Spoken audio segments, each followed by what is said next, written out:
할렐루야. 3월 10일 금요일 새벽 기도를 시작하겠습니다. 사도신경으로 우리의 신앙을 고백하시겠습니다. 나는 전능하신 아버지 하나님 천지의 창조주를 믿습니다. 나는 그의 유일하신 아들 우리 주 예수 그리스도를 믿습니다. 그는 성령으로 잉태되어 동정녀 마리아에게서 나시고 본디오 빌라도에게 고난을 받아 십자가에 못 박혀 죽으시고 장사된 지 사흘 만에 죽은 자 가운데서 다시 살아나셨으며 하늘에 오르시어 전능하신 아버지 하나님 우편에 앉아 계시다가 거기로부터 살아있는 자와 죽은 자를 심판하러 오십니다. 나는 성령을 믿으며 거룩한 공교회와 성도의 교제와 죄를 용서받는 것과 몸의 부활과 영생을 믿습니다. 아멘. 찬송가 393장 찬양하시겠습니다. 찬송가 393장입니다.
내 죄를 사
오늘 우리 주신 하나님 말씀은 구약성경 사무엘상 20장 35절부터 42절까지 말씀입니다.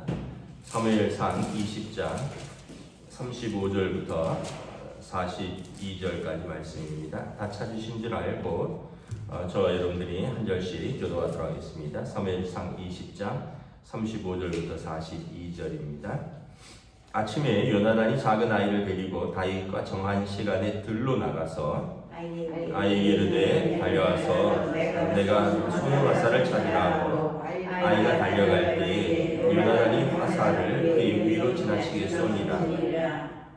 아이가 요나단이 쏜 화살 있는 곳에 이를 지음에 요나단이 아이 뒤에 외쳐 이르되 화살이 내 앞쪽에 있지 아니하냐 하고 요나단이 아이 뒤에서 또 외치되 지체 말로 빨리 가는지라 하며 요나단의 아이가 화살을 주어가지고 주인에게로 돌아왔으나 그 아이는 아무것도 알지 못하고 요나단과 다윗만 그 일을 알았더라. 요나단이 그의 무기를 아이에게 주며 이르되 이것을 가지고 성읍으로 가라 하니 아이가 가매 다윗이 곧 바위 남쪽에서 일어나서 땅에 엎드려 3번 절한 후에 서로 입 맞추고 같이 울되 다윗이 더욱 심하더니 요나단이 다윗에게 이르되 평안히 가라. 우리 두 사람이 여호와의 이름으로 맹세하여 이르기를 여호와께서 영원히 나와 너 사이에 계시고 내 자손과 내 자손 사이에 계시리라 이르니라니 다윗은 일어나 떠나고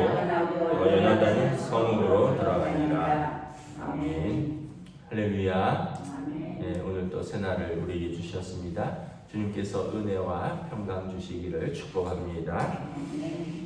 이제 다윗과 요나단의 이제 오늘 헤어지죠. 다윗과 요나단이 사인을 주고 받았죠. 이제 왕의 식사 자리 초하루에 다윗이 나아가지 않고 왕의 반응을 보면서 만일 왕이 정말 죽이려 한다면 화살을 쏘고 뭐 이쪽에 있다, 뭐 저쪽에 있다 이런 말을 통해서 다윗에게 사인을 주기로 했습니다. 그리고 오늘 본문에 보면 이제 어제 말씀에서 사울 왕이 다윗을 죽이려고 한다는 이야기를 직접 들었죠. 요나단에게 화를 내면서 네가 뭔데 다윗을 너 맘대로 보내느냐? 그가 살아있으면 너와 내 나라가 온전할 것 같으냐? 가서 데려와라 그를 죽이겠노라. 결국 이제 요나단이 다윗에게 아버지의 그 미움과 또 죽이는 계획을 오늘 화살을 쏴서 약속대로 알려줍니다.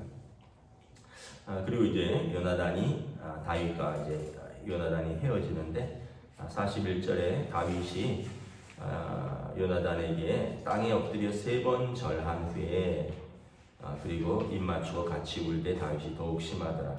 땅에 엎드려 3번 절한 것은 신하로서 왕자에 대한 예의입니다. 그리고 서로 입 맞추고 같이 우는 것은 친구로서의 우정입니다. 요나단과 다윗은 어떻게 보면 왕자와 신하의 관계고요. 그리고 또 친구고 또 천하 매부간입니다. 그래서 이 두 사람은 서로를 경쟁하거나 또 미워하는 관계가 아니라 정말 생명처럼 서로 사랑하는 관계였고 42절에 요나단과 다윗이 하나님 앞에서 맹세합니다. 너와 나 사이에 그리고 내 자손과 내 자손 사이에 하나님 앞에서 우리가 영원토록 함께하는 언약을 맺습니다. 그리고 이제 실제로 요나단은 죽고 다윗은 요나단의 생명을 구했고 나중에 다윗은 요나단의 이제 아들의 생명을 책임지는 거죠. 그래서 언약을 이렇게 맺어가고 지켜가는 것을 볼 수 있습니다. 성경에 보면 많은 언약들이 나옵니다. 여러분 우리 사회는 어떻게 보면 다 언약이 있는 사회입니다. 회사에 입사하는 것도 언약입니다. 당신과 회사와 관계를 이렇게 입사할 때 사인을 합니다. 뭐 연봉은 얼마 주는 걸로 하고 일은 어떻게 하는 걸로 하고 그리고 1년마다 평가하고 뭐 그 일에 대한 성과가 있으면 뭐 인센티브에서 월급을 더 주기도 하고 일에 대한 평가가 안 좋으면 또 그것을 점수로 평가했다가 이게 누적되면 나중에 이제 뭐 퇴직을 한다거나 인사고과나 연봉 협상할 때 불이익이 되고, 일을 잘하면 연봉을 더 주고 뭐 이런, 이게 사실 인간관계가 다 계약 관계입니다. 이런 부부 관계도 계약 관계입니다. 언약이죠. 남편과 아내가 서로에 대한 의무를 결혼할 때 하나님 앞에서, 사람들 앞에서 다짐합니다. 그래서 뭐 우리가 그런 표현들 쓰잖아요. 검은 머리가 팥뿌리가 될 때까지, 흰 머리가 될 때까지, 건강할 때나 아플 때나 서로의 의무를 다하겠다. 그런데 이제 그 의무를 한쪽이 다하지 못하면 언약이 깨어지는 것이고, 그렇다면 이제 또 어려워지는 것입니다. 근데 이제 성경에 보면 많은 언약 관계들을 나와 있습니다. 아브라함과 하나님의 언약, 하나님이 아브라함을 부르시죠. 그리고 아브라함이 순종합니다. 하나님께서 아브라함에게 복의 통로가 되라. 이 땅을 너와 내 자손에게 주겠다. 그리고 너와 내 자손이 창대할 것이다. 그리고 너를 축복하는 자를 내가 복주고 너를 저주하는 자를 내가 저주하겠다. 그리고 아브라함은 하나님을 섬기고 하나님을 이제 예배하는 거죠. 그리고 아브라함과 하나님 사이에 할례를 통하여 언약의 표시를 남깁니다. 출애굽기 19장 20장에 보면 하나님과 이스라엘이 언약을 맺습니다. 많은 민족이 있는데 내가 이스라엘을 불러서 내 자녀로 삼겠다. 그리고 이스라엘은 오직 하나님만 섬길 것이다. 너희가 동의하느냐? 그랬더니 모세가 하나님의 그 언약의 말씀을 가지고 와서 이스라엘에게 알려주죠. 그 이스라엘이 아멘 아멘 합니다. 그 언약의 말씀은 무엇입니까?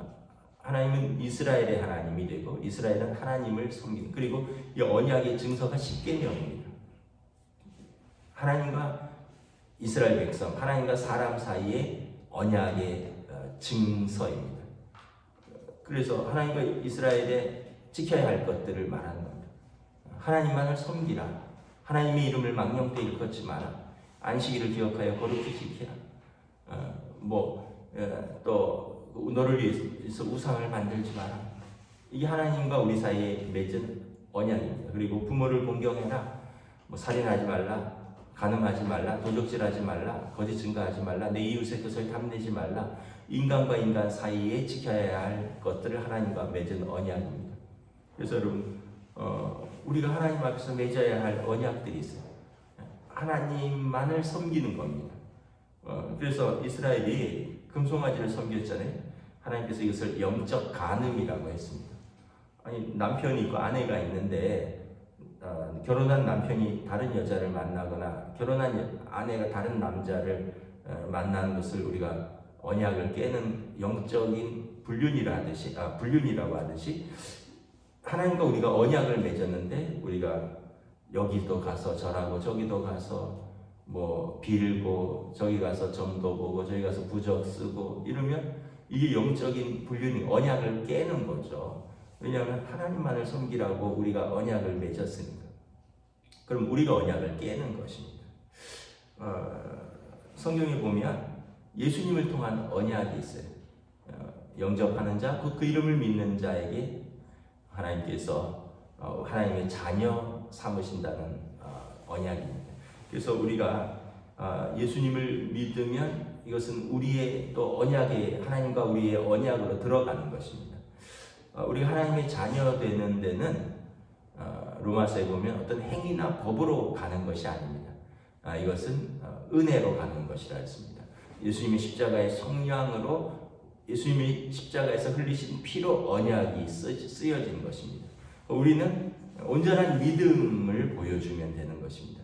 우리가 뭘 해서, 무슨 법을 지켜서, 어떤 공로를 쌓아서 그 언약을 지키는 것이 아니라 우리가 예수님의 십자가의 속량을 믿으면 그것이 우리의 언약의 길로 들어가는 것입니다. 그리고 하나님께서는 우리 죄를 값없이 기억하지 아니하시고 우리를 값없이 의롭다 하셨습니다. 그래서 하나님과 우리의 언약은 또 은혜의 언약인 것입니다. 사무엘하 7장에 보면 다윗이 왕이 되고 하나님과 언약을 맺습니다. 일명 다윗 언약이죠. 하나님께서 다윗에게 말합니다. 다윗이 내가 하나님의 집을 지어드리겠습니다. 하나님의 집은 천막이니 나는 이렇게 좋은 궁전에 살고 하나님의 집은 천막이니 내가 하나님의 집을 짓겠습니다. 그랬더니 하나님께서 내가 거할 곳이 없어서 영광을 받지 못하느냐? 그러면서 괜찮다. 너의 그 마음을 내가 받고 내가 너의 집을 지어주겠다. 다윗의 집을 영원토록 견고히 세우겠다. 그래서 사울의 집은 내가 버렸으나 다윗의 집은 잘못하면 사람 채찍과 인생 막대기로 쉽게 얘기하면 두들겨 패서라도 자녀를 바로 잡듯이 다윗의 집은 내가 패하지 않겠다. 영원히 그와 언약을 세우겠다. 이것이 다윗 언약이고요. 그리고 이것은 메시아 언약입니다. 다윗의 후손을 통해서 예수 그리스도께서 나오는 것입니다. 그리고 그래서 마태복음 1장에 보면 아브라함과 다윗의 자손 예수 그리스도의 세계라. 아브라함과 맺은 언약 그리고 다윗과 맺은 언약을 예수 그리스도를 통해서 하나님께서 신실하게 언약을 지키셨다라는 뜻입니다. 그래서 여러분 우리 삶은 이렇게 언약으로 가득 차 있어요. 언약으로. 여러분 저와 여러분들이 먼저 하나님께서 우리에게 언약에 대해서 신실하셨습니다. 하나님께서 우리 하나님의 자녀 되면 그 이후로는 더 이상 우리를 정죄하거나 고발하거나 우리의 하나님의 자녀됨을 흔들 수가 없다고 했습니다. 로마서 8장에 하나님께서 우리를 위하시면 누가 너희를 정죄하려 누가 너희를 고발하려 아들을 아끼지 않고 내어주신 이께서 가장 좋은 곳으로 너희에게 주시지 않겠느냐. 하나님께서 당신 아들을 아끼지 않고 내어주신 그 언약입니다. 더 이상 누가 우리를 고발하고 누가 우리를 정죄하겠습니까? 또 고린도전서 15장에 보면 죄야 너의 쏘는 것이 어디 있느냐, 사망한 너의 쏘는 것이 어디 있느냐. 그래서 예수님의 부활의 능력과 권세로 사망과 죄의 권세를 이겼습니다. 죄는 우리를 계속 쏘죠. 우리 잘못한 게 얼마나 많습니까? 사단은 계속 우리의 잘못을 들춰냅니다. 네가 지난 여름에 내가 한 일을 알고 있다, 뭐 이런 영화 제목처럼 우리가 한 일을 사단은 샅샅이 알고 계속 고발합니다. 그리고 죄의 결과는 사망이라는 거죠. 그래서 죽음이 너를 떠나지 않을 것이다. 그래서 죄와 사망으로 우리를 공격합니다. 사단의 공격. 그런데 예수님께서 사망 권세를 이기시고 부활하셨습니다. 그리고 예수님을 따라서 예수님 부활의 첫 열매니까 우리도 그 부활에 줄줄이 맺히는 열매가 될 것이라고 우리에게 언약을 주셨습니다. 그래서 담대하게 선포한 것이죠. 죄야 너의 쏘는 것이 어디 있냐? 사망아 너의 쏘는 것이 어디 있냐? 우리에게 승리를 주시는 우리 주 예수 그리스도로 말미암아 우리는 감사하노라. 그래서 여러분 자기 감정을 믿지 마십시오. 자기 감정을 믿으면 사람들이 뭐 어느 날은 구원 받은 것 같고 어느 날은 구원 안 받은 것 같고 어느 날은 하나님이 계신 것 같고 어느 날은 하나님이 안 계신 것 같고 여러분 언약 중에 그 인간 사이에 있는 언약 중에 가장 크고 변함없는 언약이 뭐냐면 부모 자식 간의 언약입니다. 부모 자식 간의 언약. 부부 사이의 언약은 상호 간의 언약을 지키지 않으면 깨어지는 언약입니다. 근데 부모 자식 간의 언약은 태어나는 순간 언약으로 맺어지는데 이거는 바꾸거나 아니면은 어떤 상태가 안 좋아진다고 해서 깨어지는 언약이 아니에요. 가끔 뉴스 같은 데 보면 어렸을 때 뭐 외국으로 입양된 아이들이 있습니다. 그래서 뭐 20년이 지나고 30년이 지나고 40년이 지나고 그분들이 한국 와서 부모를 찾습니다. 그러면서 이렇게 뭐 만나는 이야기들을 들어보면 그때는 뭐 도저히 키울 수가 없어서 그때는 너무 뭐 전쟁 직후에 가난하고 힘들어서 뭐 이렇게 입양을 보냈는데 근데 어떻게 보면 사람의 본능인 것 같아요. 부모를 찾고자 하는 자녀. 뭐 프랑스나 뭐 미국이나 호주나 이런 데서 잘 살고 있는데 근데도 그걸 잊을 수가 없는 거죠. 내 친부모를 찾아야겠다. 그래서 세월이 흐르는 이후에 와서 찾는 겁니다. 그리고 그때 입양을 보냈던 아버지나 어머니들도 인터뷰를 보면 그날 이후로 한시도 잊은 적은 없다 이렇게 이야기를 하잖아요. 한시도 잊은 적은 없다. 그러니까 연약한 사람도 그 언약은 이렇게 기억하고 있는 거죠.